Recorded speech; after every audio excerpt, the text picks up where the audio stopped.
ঢাকা না দিল্লি, ঢাকা ঢাকা এই স্লোগান শোনা গিয়েছিল বাংলাদেশে। শুধু তাই নয়, ভারত বিদ্বেষ যে চরম আকারে পৌঁছেছিল সেটার বলার অপেক্ষা রাখে না। এবারও কি বাংলাদেশের ছাত্ররা ভারত বিদ্বেষ শুরু করবেন? কারণ গোটা দেশে লোডশেডিং হচ্ছে, বিদ্যুৎ সংকট।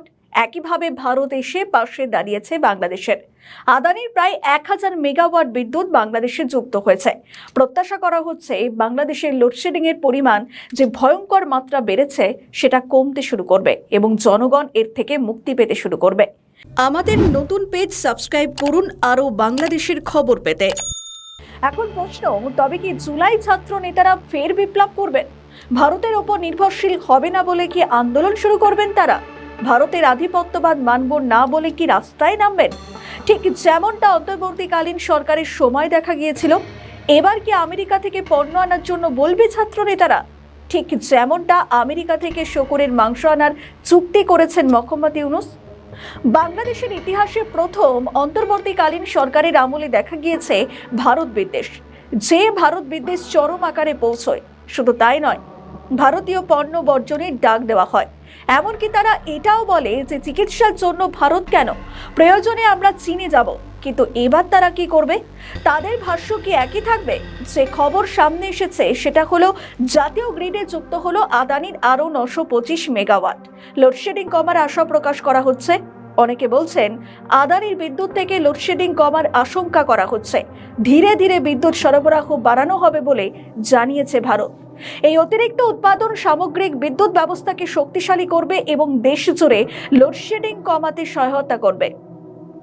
এদিকে সংশ্লিষ্ট কর্মকর্তারা জানিয়েছেন 28 এপ্রিল থেকে এসএস পাওয়ার এবং আরএনপিএল থেকেও জাতীয় গ্রিডে অতিরিক্ত 600 মেগাওয়াট করে বিদ্যুৎ যুক্ত হয়েছে এবং আরএনপিএল মূলত রুবাল পাওয়ার কোম্পানি লিমিটেড এবং চীনের রাষ্ট্রায়ত্ত প্রতিষ্ঠান নোরিনকো যৌথ উদ্যোগে।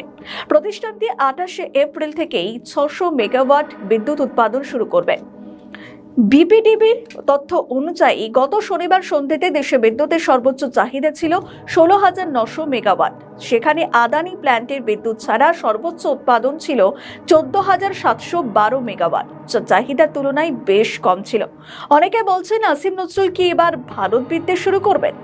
তার বাড়ি কি অন্ধকারে থাকবে, নাকি তিনি এখন পাল্টি খাবেন? কারণ এখন তো তার বলা উচিত গোলামির দিন শেষ, ঠিক যেমনটা তিনি বলেছিলেন অন্তর্বর্তীকালীন সরকারের আমলে।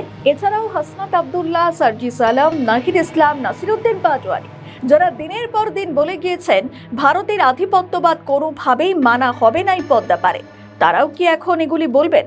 কেন তাদের মুখে এখন আমেরিকার কথা শোনা যাচ্ছে না? এই প্রশ্নগুলি উঠে আসছে।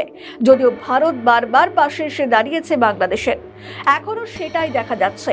এরপর কি টনক নড়বে ছাত্র নেতাদের, নাকি তাদের এই জেদেই তারা অনড় থাকবেন? এই প্রশ্নের উত্তর দেবে একমাত্র সময়।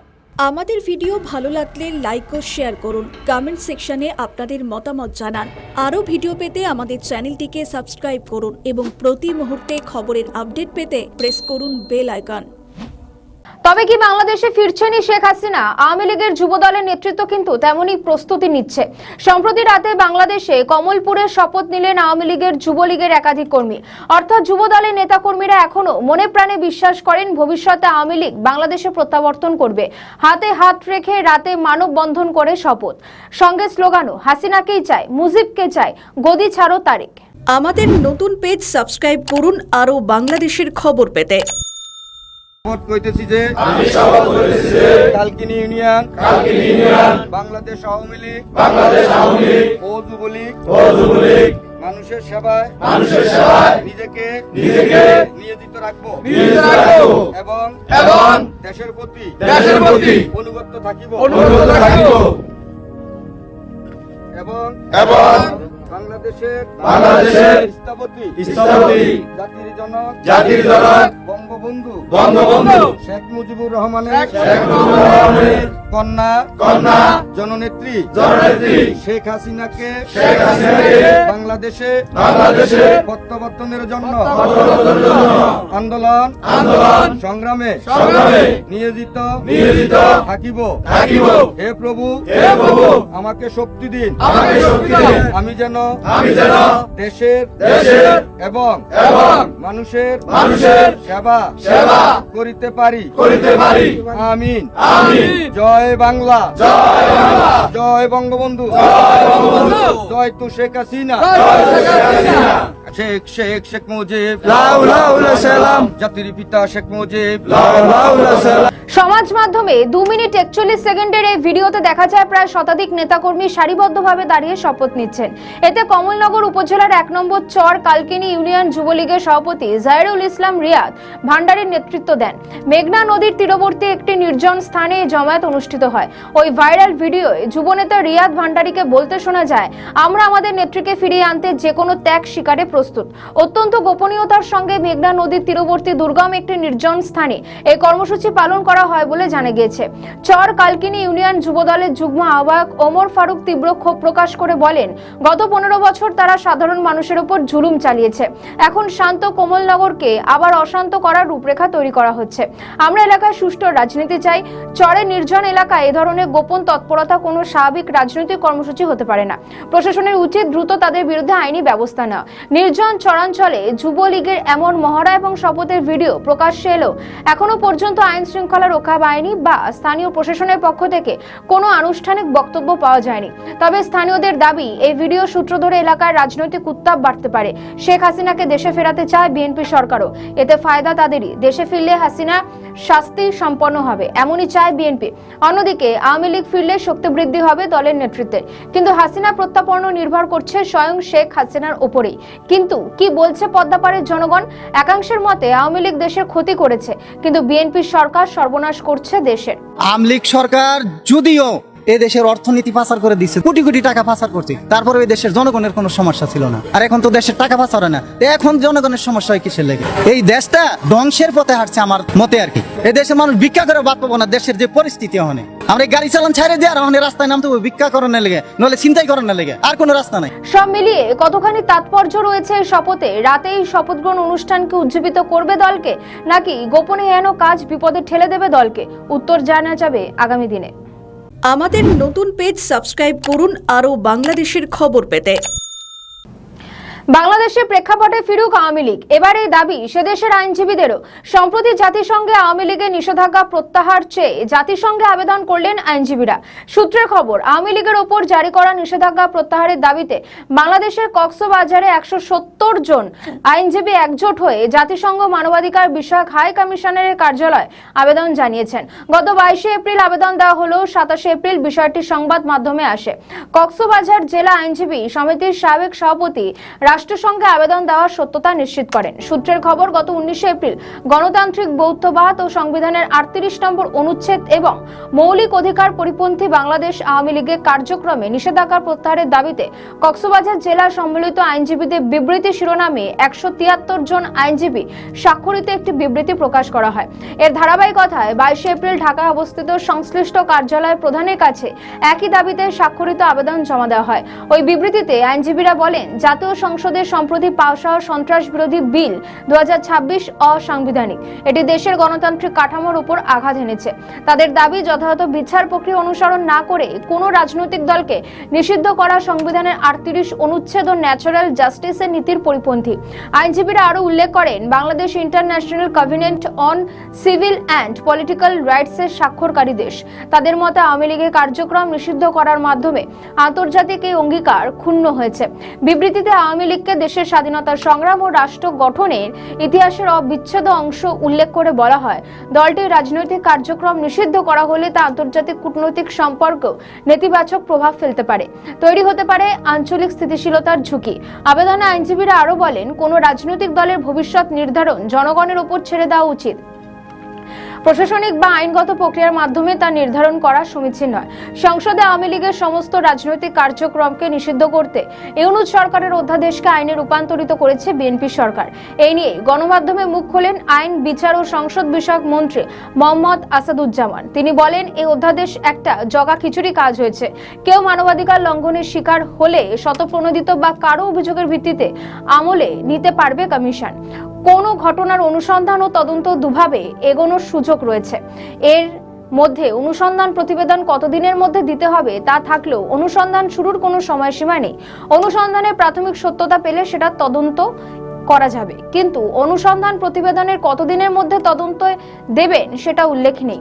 তবে তদন্ত প্রতিবেদন কতদিনের মধ্যে দেবেন সেটা আছে।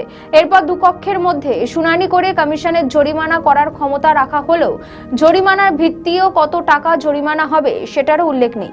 দ্বিতীয়ত, কমিশন ক্ষতিপূরণের আদেশ দিতে পারবে, কিন্তু কত টাকা ক্ষতিপূরণ, কি ক্ষতিপূরণ তার কোনো গাইডলাইন নেই। তৃতীয়ত, কমিশন ভুক্তভোগীকে পরামর্শ দিতে পারবে। চতুর্থত, কমিশন নিজে বাদী হয়ে মামলা করতে পারবে। কোয়াসি জুডিশিয়াল বডির মতো কাজ পরিচালনার পর কারো পক্ষে মামলা বাদী হওয়ার যুক্তি কি? তাহলে দুপক্ষকে নিয়ে বসার দরকার কি? আমাদের নতুন পেজ সাবস্ক্রাইব করুন আরও বাংলাদেশের খবর পেতে। আওয়ামী লীগকে নিয়ে কি ভাবছে বিএনপি সরকার? কি অভিসন্ধি রয়েছে তাদের মনে? আগে সরকারের অধ্যাদেশ বহাল রেখে, আইন রেখে তাদের নিষিদ্ধ করেছে তারেক রহমানের সরকার। দেশজুড়ে গ্রেফতারের অসংখ্য আওয়ামী লীগের নেতারা। বিদেশমন্ত্রী খালেলুর হাসিনা প্রত্যাপন্ন নিয়ে সম্প্রতি ভারতের সঙ্গে আলোচনাও করেছেন, কিন্তু এখনো পর্যন্ত শেখ হাসিনা প্রত্যাপন্ন নিয়ে কোনো রফাসূত্র বেরোয়নি। সম্প্রতি এই নিয়ে বাংলাদেশের এক বর্ষিয়ান সাংবাদিক এম এ আজিজ জানান, আওয়ামী লীগকে মোকাবিলা করার সময় অতিক্রান্ত হয়েছে বিএনপির। আমাদের নতুন পেজ সাবস্ক্রাইব করুন আরও বাংলাদেশের খবর পেতে। দেশটা ভেঙে সরকার হয়ে যাক, সমস্যা কি? এখন ফখরুল ইসলাম আলমগীর সাহেব তিনি বলেন, কথা ঠিকই আছে, রাজনৈতিক দল রাজনীতিতে তিনি যেটা বুঝাতে চেয়েছেন জামাতকে রাজনৈতিক ভাবে মোকাবেলা করবে, কিন্তু সেই লক্ষণ তো আমি দেখি না। খালি মুখে বললে তো দায়িত্ব তো ওনাদের প্রথম। ওনার আশেপাশে তো জামাত, গুপ্ত জামাত আছে, উনি চেনেন, উনি জানেন, আমি জানি, উনি জানেন। তাদেরকে তো উনি পৃষ্ঠপোষকতা দেন, তিনি চাকরি দিয়েছেন, তিনি তার পাশে রাখেন। তিনি পদধারী বিএনপি জামাত আছে, পদধারী গুপ্ত জামাত আছে বিএনপির মধ্যে, বের করে না কেন? এবং বিএনপি কে জামাত, আওয়ামী লীগকে মোকাবেলা করার সময় পেরিয়ে গেছে, এখন মোকাবেলা করা কঠিন আছে, কারণ তাদের সমর্থক আছে, শুধু নেতৃত্বের অভাব আছে। এই জন্য গুজব আছে রিফাইন্ড আওয়ামী লীগ হওয়ার চেষ্টা। রিফাইন্ড আওয়ামী লীগ হলেও ধরেন শেখ হাসিনা যদি ফেরত আসে তাতে লাভ হবে না, কারণ সবগুলো দল তখন অভ্যুত্থানের সব শক্তি এক হয়ে যাবে তখন। এখন রিফাইন্ড আওয়ামী লীগ হলেও যদি কাউকে যে দল করে সেটাও শেখ হাসিনার আপনার লাগবে, সমর্থন লাগবে তার প্রতি। তাছাড়া সেই দল সংগঠিত, বিশাল দল, এটাকে সংগঠিত করার কঠিন হবে। তিনি বলেন, আওয়ামী লীগের সমর্থক আছে, শুধু যোগ্য নেতৃত্বের অভাব, তাদের এখন মোকাবিলা করা কঠিন। সম্প্রতি সাংবাদিক মনিরুজ্জুল আলম পান্না পরিচালিত ইউটিউব চ্যানেল মানচিত্রে নিয়মিত আয়োজন কথোপকথনে এসব কথা বলেন তিনি।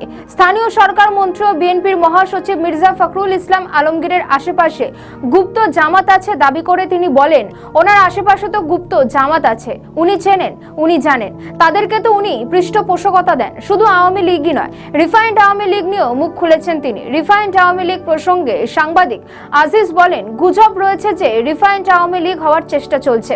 রিফাইন্ড আওয়ামী লীগ হলেও শেখ হাসিনা যদি ফেরত আসে তাহলে লাভ হবে না, কারণ অভ্যুত্থানের সব শক্তি এখন এক হয়ে যাবে। এখন রিফাইন্ড আওয়ামী লীগ গঠন হলে যদি কাউকে দিয়ে দল করা হয় সেখানেও শেখ হাসিনার সমর্থক লাগবে। তাছাড়া আওয়ামী লীগ বিশাল দল, এটাকে সংগঠিত করা কঠিন হবে। তবে রিফাইন্ড আওয়ামী লীগই আসুক বা আওয়ামী লীগের প্রত্যাবর্তন হোক, শেখ হাসিনাকে ছাড়া আওয়ামী লীগের প্রত্যাবর্তন সম্ভব নয়।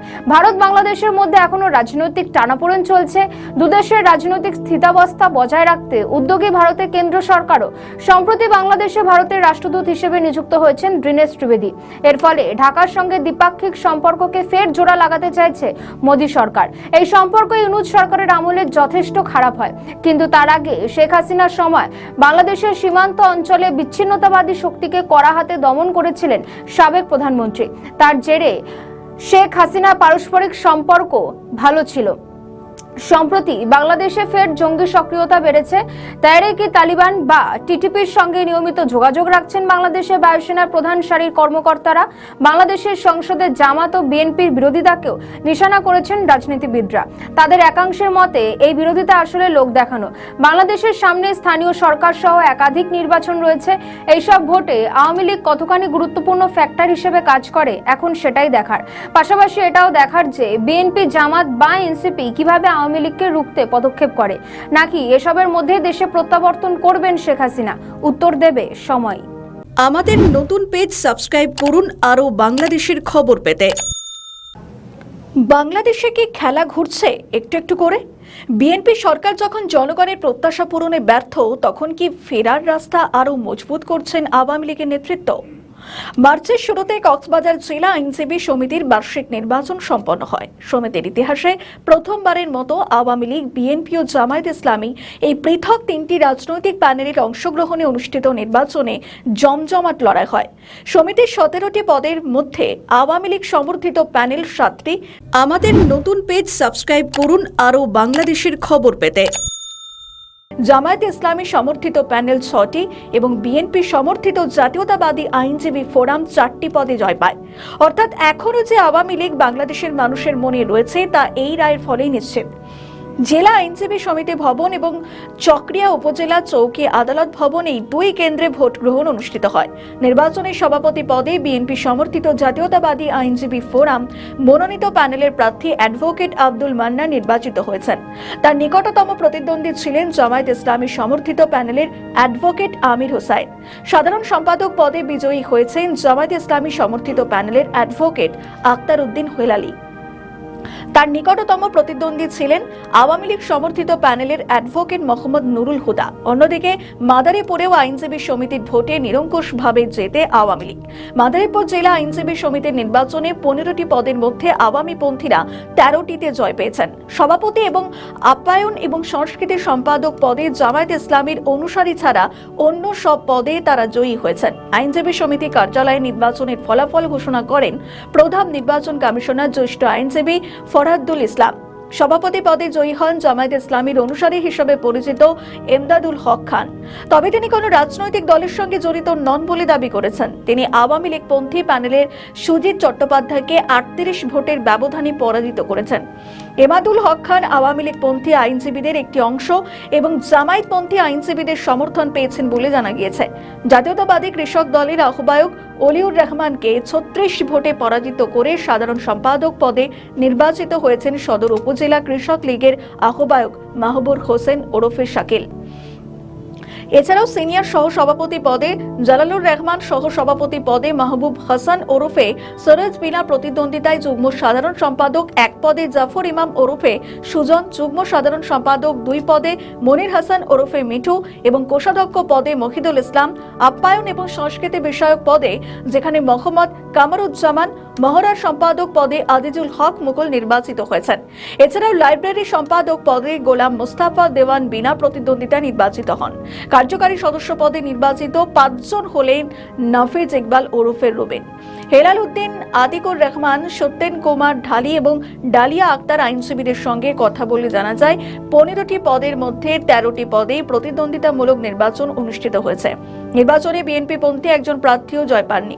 তবে সভাপতি সহ 2টি পদ ছাড়া জয় পাওয়া সবাই আওয়ামী লীগের রাজনীতির সঙ্গে জড়িত এবং আপ্যায়ন ও সংস্কৃতি সম্পাদক পদে মোহাম্মদ কামরুজ্জামান জামায়াতের সমর্থক হিসেবে পরিচিত।